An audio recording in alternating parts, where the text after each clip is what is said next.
So I was able to enjoy that first sample, and it's inspiring for me to have this opportunity to review what's coming through the pipeline, or all the products that are in production.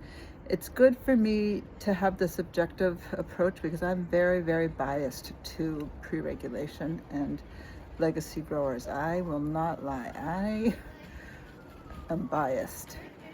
And this is exciting for me, but to be able to look at things without having a brand behind them. And it's also an opportunity for me to start talking about how cannabis makes me feel, using language that might not be traditional. So I won't necessarily say I feel faded or I am elevated, all the words that people, stoned, although those words are very descriptive and they have their place. I'm also trying to look at it from potentially a more somatic lens, if that's the right term, at least as how it relates to me and my physical body. And when I consume whatever it is that I just consumed, whatever that particular mix is, it's familiar to me, and I really enjoy this particular effect of cannabis. I feel like I am more aware of the way I take breath.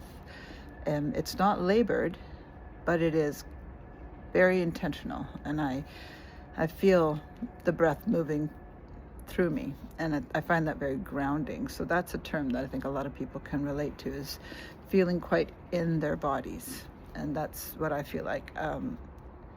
And it makes me aware of how much time I spend out of my body in this sort of ethers. I like looking at things, touching things, smelling things, talking to people, a bit like a hummingbird going all over the place. And that's how I feel often in my person. But after I've consumed something like this, I'm able to spend more time in the other part of me that is quite grounded. And that is maybe apparent to others, but I don't necessarily consciously experience it. So that's what this particular cannabis allows me to do. And I would smoke this with that intention. And I'll share those kinds of next things that I try and share how that affects me, and see if this is something that you all can relate to as well. Okay, hope that wasn't too heady. We'll stick with this and we'll take it somewhere. Okay, bye.